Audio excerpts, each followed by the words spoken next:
Model question number 2 এর 11 দাগ বলছে এক ব্যক্তি একটি মৃত্তিকা খণ্ডকে সর্বোচ্চ 30 মিটার পর্যন্ত উঁচুতে ছুঁড়ে পাঠাতে পারে। সে যদি অনুভূমিক দিক বরাবর খণ্ডটিকে ছুঁড়ত তবে সর্বোচ্চ কত দূর পাঠাতে পারত। তো এখানে বলা আছে যে ওই ব্যক্তি যদি উলম্ব দিক বরাবর ছড়ে মৃত্তিকা খণ্ডটিকে তাহলে সেটা 30 মিটার হাইট পর্যন্ত যায়। তো এক্ষেত্রে এইচ ইকুয়াল টু 30 মিটার বলা আছে। এখন এটাকে যদি অনুভূমিক দিক বরাবর ছড়ে তাহলে সেটা কত দূর যাবে সেটা জানতে চাইছে। তো অনুভূমিক দিক বরাবর ছুড়লে সেটা যদি আর দূরত্ব যায় তো সেটা কত হবে আমাদের বের করতে হবে। এখন উলম্ব দিক বরাবর ছুড়লে সর্বোচ্চ উচ্চতায় গিয়ে ওর বেগ শূন্য হয়ে যায়। তো সেক্ষেত্রে আমরা V square equal to you square plus 2as এটা কাজে লাগিয়ে পাই ভি ইকুয়াল টু 0। ইউটা আমাদের ইউই থাক ইউ স্কোয়ার, এখানে যেহেতু মন্দন হবে সেই কারণে মাইনাস জি বসবে এর জায়গায়, তাহলে মাইনাস 2gh হলো। তো এখান থেকে আমরা এটা পাচ্ছি 2gh equal to you square আর H equal to you square by 2g। এটা আমাদের কোশ্চেনে 30 মিটার বলা আছে। আবার আমরা এই আর অর্থাৎ প্রসারের সূত্র জানি, এইটা u square sine 2 alpha by g. এখন এটা সর্বোচ্চ হবে যখন সাইন 2 আলফার মানটা আমাদের 1 হবে। তাহলে সাইন 2 আলফা ইকুয়াল টু 1 বসিয়ে দিলে আমরা পাচ্ছি আর ইকুয়াল টু আর এর ম্যাক্সিমাম ভ্যালুটা পাচ্ছি, তাহলে আর ম্যাক্স এটা ইকুয়াল টু আমাদের আসছে ইউ স্কোয়ার বাই জি। এখন আমাদের কোশ্চেনে এটা বলা ছিল U square by 2g equal to 30 metre, তাহলে এখানে 2 দিয়ে গুণ করে দিলাম, এইটা হলো। তাহলে ইউ স্কোয়ার বাই 2g এর ভ্যালুটা 30 সেটা বসিয়ে দিলাম, তাহলে আমাদের চলে আসলো 2 ইন্টু 30 অর্থাৎ 60 মিটার। তাহলে এক্ষেত্রে আমাদের ওই মৃত্তিকা খণ্ডটি 60 মিটার দূরে গিয়ে পৌঁছাবে। তাহলে অপশান বিটা আমাদের অ্যান্সার হবে। নেক্সট কোশ্চেনটা বলছে যে A vector equal to 2i cap plus 3j cap ভেক্টরের বি ইকুয়াল টু মানে B vector equal to I cap plus J cap ভেক্টরের অভিমুখ বরাবর উপাংশের মান কত হবে। তো কোনো একটা ভেক্টর ধরলাম, দুটো ভেক্টর আছে আমাদের, একটা হলো এ ভেক্টর, এইটা হচ্ছে এ ভেক্টর, আর এইটা হলো আমাদের বি ভেক্টর। তাহলে এই ভেক্টরের এ ভেক্টরের বি ভেক্টর বরাবর উপাংশেও আমরা এইভাবে বের করি, এখান থেকে একটা লম্ব টানি বি ভেক্টরের উপরে, টানলে আমরা এইটুকু যে দৈর্ঘ্য পাই সেটাকেই বলে থাকি এ ভেক্টরের বি ভেক্টর বরাবর উপাংশ। তো সেই উপাংশের মানটা আমাদের কত হয়, এক্ষেত্রে যে ভেক্টরের উপাংশটা অর্থাৎ এক্ষেত্রে আমাদের এ ভেক্টরের উপাংশটা বি ভেক্টরের দিক বরাবর বের করতে বলেছে। তাহলে এ ভেক্টরের সাথে আমরা বি ভেক্টরের দিক বরাবর যে একক ভেক্টরটা হবে অর্থাৎ বি ক্যাপ তার ডট প্রোডাক্ট নিয়ে নেব। তাহলে এইটাই হয়ে যাবে আমাদের এ ভেক্টরের বি ভেক্টরের দিক বরাবর এ ভেক্টরের যে উপাংশ সেটা। তো এখন আমাদের তাহলে বি ক্যাপ এটা বের করতে হবে, আর এ ভেক্টরটা আমাদের কোশ্চেনে বলা আছে 2i cap plus 3j cap, আর বি ভেক্টর এটা আমাদের বলা আছে কত, বলা আছে i cap plus J cap. তো এটাকে আমরা এর যে মান হয় সেটা দিয়ে ভাগ করে দেবো। তো এর মান কত হবে, এই ভেক্টরগুলোর মানে ইউনিট ভেক্টরগুলোর যে উপাংশ আছে তার স্কোয়ার করে যোগ করে দেবো, কারণ এইটা হয়ে যাবে। এখন এটা ইকুয়ালটা আমরা লিখতে পারি কি, এখানে আমাদের আই ক্যাপ কম্পোনেন্টগুলো গুণ হবে, এর কিছু নেই মানে 1 আছে তার মানে 2, আর একই রকমভাবে এটা 3 হয়ে গেল, 2 প্লাস 3 বাই এইটার ক্যালকুলেশন করলে আমাদের আসছে √2, তাহলে ফাইনালি আসলো 5 বাই √2। তাহলে আমাদের অ্যান্সারটা হবে অপশান সি। নেক্সট বলছে যে কোনো ত্রিভুজের দুটি সন্নিহিত বাহুকে এ ভেক্টর এবং বি ভেক্টর দ্বারা সূচিত করা হলে ওই ত্রিভুজের ক্ষেত্রফল কত হবে। তো আমাদের এরকম একটা ত্রিভুজ আছে, সেই ত্রিভুজের দুটো সন্নিহিত বাহু অর্থাৎ এই বাহু আর এই বাহুটাকে আমরা স্মল এ ভেক্টর আর স্মল বি ভেক্টর দ্বারা সূচিত করছি। তাহলে এই ত্রিভুজটার ক্ষেত্রফল কত হবে জানতে চাইছি। তো এক্ষেত্রে ত্রিভুজের ক্ষেত্রফলটা হয়ে থাকে আমাদের এরকম, half into mod of A vector cross B vector. অর্থাৎ এ ভেক্টর ক্রস বি ভেক্টরের যে মান তার অর্ধেক হয় আমাদের এই ত্রিভুজটার ক্ষেত্রফল। তো তাহলে আমাদের অপশান ডিটা অ্যান্সার হবে। নেক্সট কোশ্চেনটা বলছে 14 দাগ, একই বিন্দুতে ক্রিয়ারত সমমানের দুটি বলের মধ্যবর্তী কোণ থিটা থিটা যদি একটি বলের অভিমুখ উল্টে দেওয়া হয় তাহলে লব্ধি বলের অভিমুখ যে কোণে ঘুরবে তা হলো। তো দুটো সমমানের মানে দুটো সমান মানের আমাদের বল আছে বললাম, একটা হলো দুটো বলই আমাদের এদের মধ্যবর্তী কোণ বলা আছে এফ ভেক্টর, এটাও এফ ভেক্টর, এদের মধ্যবর্তী কোণ আমাদের থিটা বলা আছে। এখন বলেছে যে যখন একটা বলকে ধরলাম এই বলটাকে আমাদের উল্টে দেওয়া হলো, অনুভূমিক দিক বরাবর যেটা আছে সেটাকে উল্টে দিলাম, তাহলে এটা মাইনাস এফ হয়ে গেল। এখন তো এক্ষেত্রে যেটা বলেছে এই উল্টে দেওয়ার ফলে বলটাকে আমাদের লব্ধি বলের যে অভিমুখ হবে সেটা কত কোণে ঘুরবে বের করতে হবে। তো এই প্রথম ক্ষেত্রে আমাদের লব্ধি যে বলটা ছিল সেটা আমাদের এইভাবে ছিল। এই সেকেন্ড কেসটাতে আমাদের লব্ধি বলটা কেমন হয়ে গেল,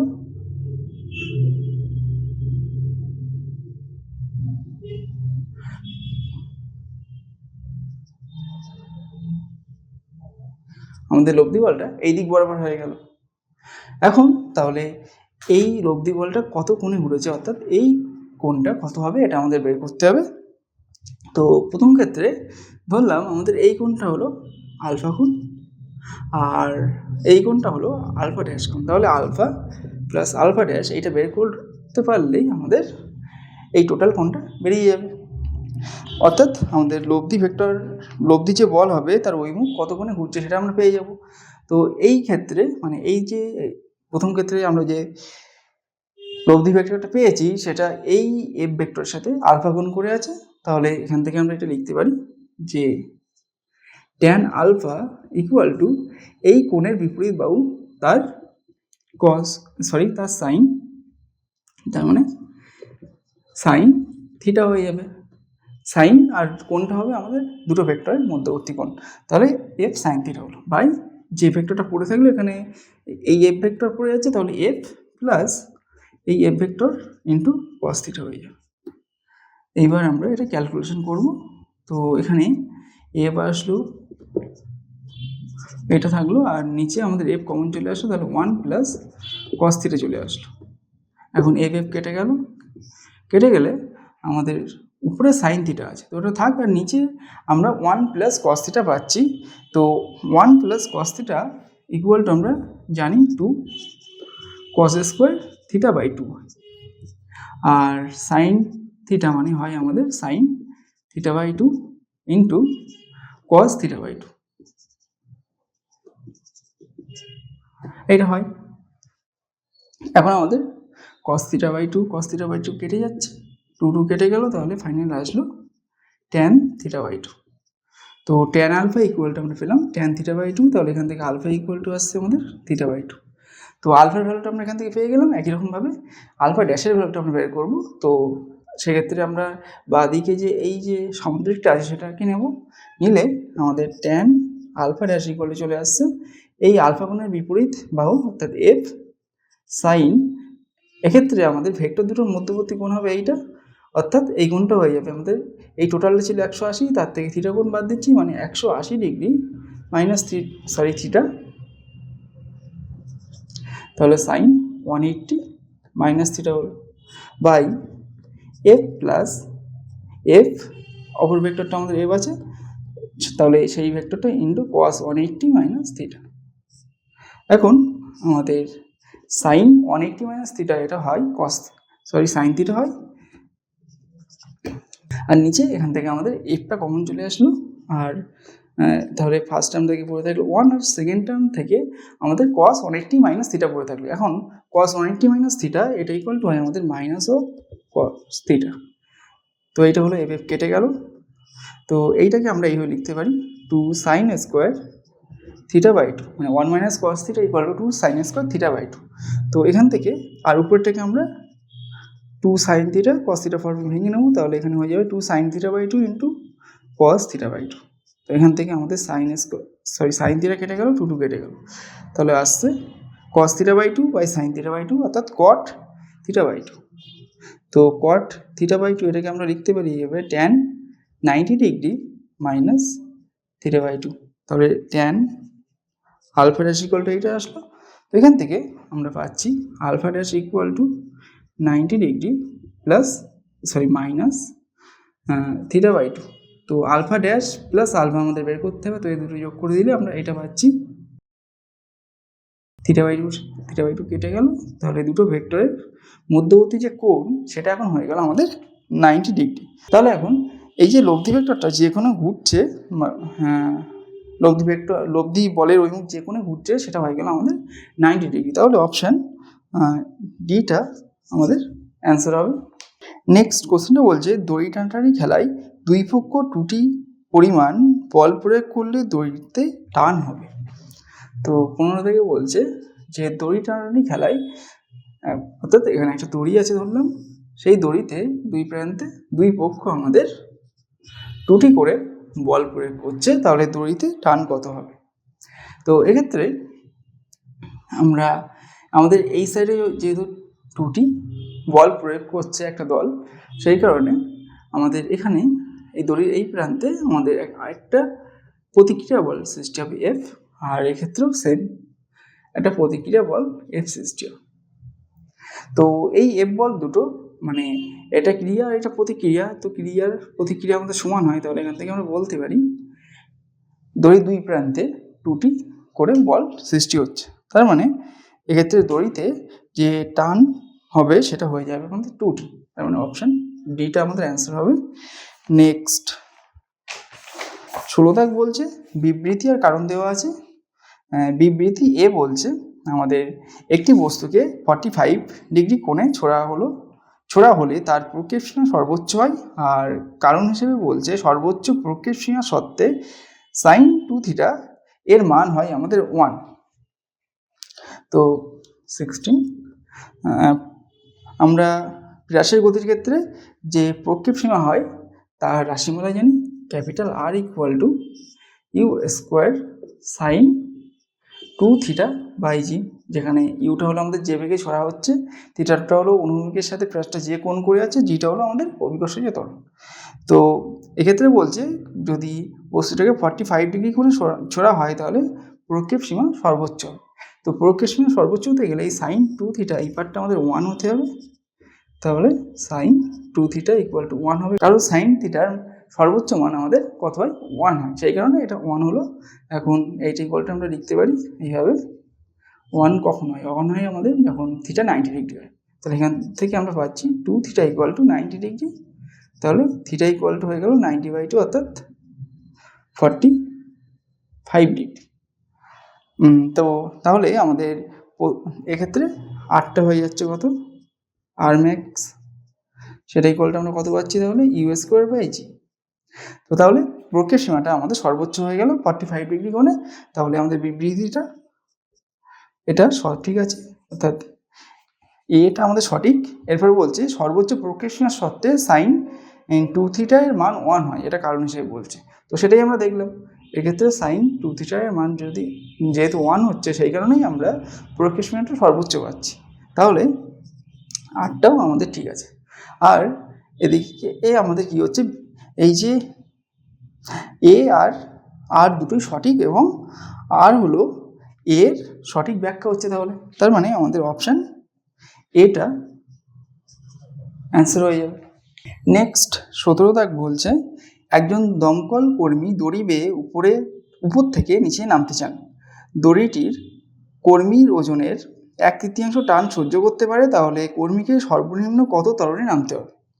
তো একজন দমকল কর্মী আছে, সে একটা দড়ি বেয়ে নিচে নামছে, তো ধরলাম এইটা আমাদের দড়ি, এখানে আমাদের দমকল কর্মী আছে, তো সে উপর থেকে দড়ি বেয়ে নিচে নামছে। তো যে কোনো একটা জায়গায় আমরা যদি এই দমকল কর্মীর ক্ষেত্রে ফ্রি বডি ডায়াগ্রামটা আঁকি, তাহলে তার ওজন যদি m হয়, তাহলে নিচের দিক বরাবর আমাদের mg ওজনটা কাজ করবে, আর উপরের দিক বরাবর আমাদের এই যে টান, এই যে সুতো বা দড়ি বেয়ে নামছে দমকল কর্মীটা, সেক্ষেত্রে উপরের দিক বরাবর আমাদের টান টি কাজ করবে, আর নামছে কোন দিকে, নিচের দিকে। কীভাবে? আমাদের এ ত্বরণ নিয়ে নামছে। তাহলে এখান থেকে আমরা লিখতে পারি mg মাইনাস টি, যেহেতু নিচের দিকে নামছে নিচের দিকটা আমরা পজিটিভ ধরে নিচ্ছি, তাহলে mg মাইনাস টি ইকুয়ালটা আমাদের হয়ে যাবে m ইন্টু এ। এখানে আমাদের বের করতে বলেছে যে কত সর্বনিম্ন কত ত্বরণ নিয়ে নামতে পারবে, কারণ বলা আছে দড়িটি কর্মীর ওজনের 1/3 টান সহ্য করতে পারে। তো কর্মীর যে ওজন তার 1/3 হয় টান, অর্থাৎ টি ইকুয়াল টু আমাদের 1/3 ইন্টু কর্মীর ওজন mg। তাহলে এইটা এখানে বসিয়ে দিলে আমাদের আসছে mg minus 1/3 into mg equal to ma। তাহলে এই সাইডে বিয়োগ করলে কত আসছে আমাদের 2/3 mg ইকুয়াল টু ma। তাহলে কেটে গেল উপর সাইড থেকে, তাহলে এখান থেকে আমরা ফাইনালি পাচ্ছি 2/3 ইন্টু জি। তাহলে এক্ষেত্রে ওই দমকল কর্মীর সর্বনিম্ন ত্বরণ হবে আমাদের 2/3 ইন্টু জি, অর্থাৎ অপশান সিটা অ্যান্সার হবে। তারপরে বলছে যে 18 দাগ, যে 2 কেজি ভরের একটি বস্তু আছে যেটা 30 মিটার পার সেকেন্ড বেগে চলছিল। তো আমাদের একটা 2 কেজি ভরের বস্তু আছে, এইটা ধরলাম 2 কেজি ভরের বস্তু। তো এটা আমাদের 30 মিটার পার সেকেন্ড বেগে চলছে। এখন বলছে যে তার উপর 5 সেকেন্ড সময় ধরে একযোগে 3টি বল F1, F2 আর F3 কাজ করছে। তো F1 ইকুয়াল টু আমাদের বলা আছে -3i cap plus -2j cap plus 5k cap. F2 বলা আছে i cap plus 3j cap plus -2k cap. আর F3 3 নম্বর বলটা আমাদের বলা আছে এরকম 2i cap minus j cap minus 3k cap. তাহলে বল মানে এই 3টে বল প্রযুক্ত হওয়ার পরেই বলছে যে বস্তুর বেগ কত হবে। তো বস্তুর বেগটা আমাদের কত হবে বের করতে হবে, মানে 5 সেকেন্ড ধরে এই বলগুলো কাজ করলো, তারপরে বস্তুর বেগটা আমাদের এই অবস্থায় আসার পরে বস্তুর বেগ কত হয় 5 সেকেন্ড পরে। তো এখন আমরা দেখব যে এই 3টে বলের সমষ্টি কত হচ্ছে। যদি 0 হয় তাহলে আমাদের প্রবলেমটা খুবই ইজি হয়ে গেল, আর যদি 0 না হয় সেক্ষেত্রে আমাদের একটু বেশি ক্যালকুলেশন করতে হবে। তো এই 3টে বল যদি আমরা যোগ করি তাহলে কি চলে আসছে দেখা যাক এখানে। তাহলে F1 plus F1 vector plus F2 vector plus F3 vector. এখন আমরা তাহলে এখান থেকে কী পাচ্ছি, এখানে আছে 2i cap plus i cap, তার মানে 3i ক্যাপ হলো, আর এই জায়গায় আছে -3i ক্যাপ, তার মানে ফার্স্ট টার্মটা আমাদের 0 হয়ে গেল, i ক্যাপের কম্পোনেন্টগুলো 0 হয়ে গেল। আর সেকেন্ড আছে আমাদের -j cap plus 3j cap, মানে এটা হলো 2j ক্যাপ। আর 2j cap plus 2j cap আর -2j ক্যাপ এটাও আমাদের 0 হয়ে গেল। থার্ড আমাদের এখানে -3k ক্যাপ -2k ক্যাপ আছে, এই দুটো যোগ হবে তাহলে আমাদের -5k ক্যাপ হলো, আর এখানে আছে +5k ক্যাপ, অর্থাৎ এটাও আমাদের 0 হয়ে গেল। তো তাহলে এই বল 3টের যোগফল আমাদের 0 হয়ে গেল, তার মানে এই বস্তুর উপরে যে লব্ধি বলটা কাজ করছে সেটার মান হলো 0। তাহলে এই বস্তুটা যে বেগ নিয়ে চলছিল এখনও আমাদের সেম বেগ নিয়ে চলবে 5 সেকেন্ড পরে, অর্থাৎ সমবেগে চলবে। তাহলে 5 সেকেন্ড পরে এর বেগ হয়ে যাবে আমাদের 30 মিটার পার সেকেন্ড। বেগে কোনো তাহলে পরিবর্তন হচ্ছে না, তাহলে এক্ষেত্রে আমাদের অ্যান্সার হয়ে যাবে অপশন বি। নেক্সট 19 দাগ বলছে যে দুটো বিবৃতি দেওয়া আছে, বিবৃতি দুটোর মধ্যে কোনটা সত্য কোনটা মিথ্যা বলতে হবে। তো বিবৃতি 1 বলছে ঘর্ষণ বল লম্ব প্রতিক্রিয়া বলের সমানুপাতিক হয়। তো আমরা এটা জানি যে ঘর্ষণ বল মানে একটা বস্তু আছে এরকম কোনো একটা মেঝের উপরে, তাহলে এর যদি ফ্রি বডি ডায়াগ্রাম আঁকা হয় তাহলে এইরকম হবে। এনটা হলো আমাদের লম্ব প্রতিক্রিয়া বল, এমজিটা হলো ওজন, আর ঘর্ষণ বল আমাদের এইদিকে কাজ করবে যখন বস্তুটাকে আমরা এইদিক বরাবর টানছি এইভাবে একটা এফ বল দিয়ে। তো এক্ষেত্রে আমাদের কি হয়, এই ঘর্ষণ বল এ প্রপোর্শনাল টু আমাদের এন হয়। তাহলে বিবৃতি 1টা আমাদের সঠিক হচ্ছে। আর নেক্সট বলছে যে সংযোগী তলের ক্ষেত্রফলের উপর ঘর্ষণ বলের মান নির্ভর করে না, মানে এই বস্তুটা যে তলের উপর আছে, অর্থাৎ এক্ষেত্রে আমরা মেঝের উপরে আছে বলেছি, তাহলে মেঝের উপর যে তলটা সেই তল আর বস্তু যে তলের সংযোগী তল আছে মানে মেঝের তলের সাথে বস্তুর যে তলটা টাচ করে আছে সেই তলের ক্ষেত্রফলের উপর ঘর্ষণ বল আমাদের নির্ভর করছে না। তো এটাও আমাদের সত্য, কখনোই এর উপরে আমরা নির্ভর করে না, এটা আমরা জানি। তাহলে বিবৃতি 1 এবং বিবৃতি 2 উভয়ই আমাদের সঠিক। তাহলে অপশান সিটা অ্যান্সার হয়ে যাবে। নেক্সট 20 দাগের কোশ্চেনটা বলছে যে অমসৃণ তলে একটি ব্লককে গতিশীল করতে হলে বস্তুর উপর প্রযুক্ত বলকে ঘর্ষণ বলের চেয়ে বেশি হতে হবে। মেঝে ও ব্লকের মধ্যে ঘর্ষণ গুণাঙ্ক আমাদের মিউ বলা আছে এবং ব্লকের ভর বলা আছে স্মল এম।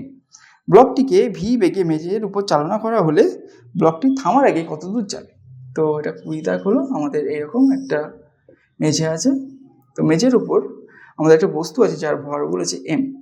এখন কি করা হচ্ছে, এটাকে ভি বেগে মেঝের উপর চালনা করা হচ্ছে, মানে এর যে বেগ এই দিক বরাবর চলছে সেটা হলো আমাদের ভি। তাহলে এই মেঝে আর বস্তুর মধ্যে একটা ঘর্ষণ বল এফ কাজ করছে। এখন আমাদের জানতে চেয়েছে যে ব্লকটি থামার আগে ধরলাম ব্লকটা যখন স্থির হচ্ছে, তো ঘর্ষণ বলের জন্য স্থির অবস্থায় এসে পৌঁছাবে, ভি বেগ থেকে এর বেগ হয়ে যাবে 0।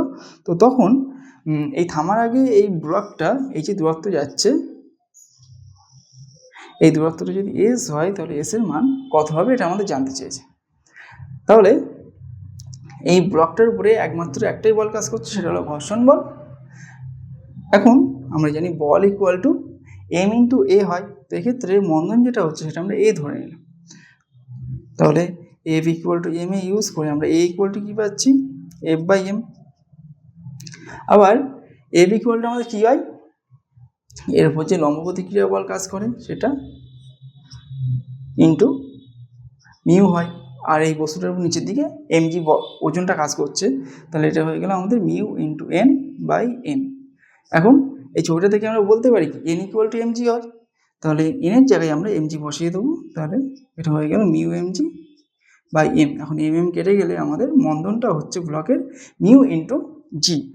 তাহলে প্রথমে বেগ ছিল ওর ভি, তারপরে কিছু দূর যাওয়ার পরে ওর বেগ হয়ে গেল 0, ও তখন ইউ জি মন্দন নিয়ে চলছে। তাহলে এক্ষেত্রে আমরা V square equal to you square minus plus 2s, আমরা যে সমীকরণটা জানি এটা কাজে লাগাবো।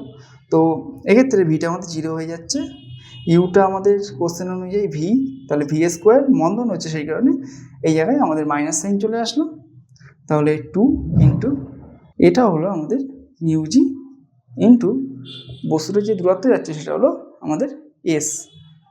তো এখান থেকে আমরা এটা লিখতে পারি V square equal to 2 mu G S. তো তাহলে এস ইকুয়াল টু কী হয়ে যাবে, এস ইকুয়াল টু হয়ে যাবে ভি স্কোয়ার বাই এই 2 ইউজি, তার মানে ভি স্কোয়ার বাই 2 ইউজি। এত দূরত্ব যাওয়ার পরে বস্তুটা আমাদের থেমে যাবে। তাহলে আমাদের অপশান বিটা অ্যান্সার হবে।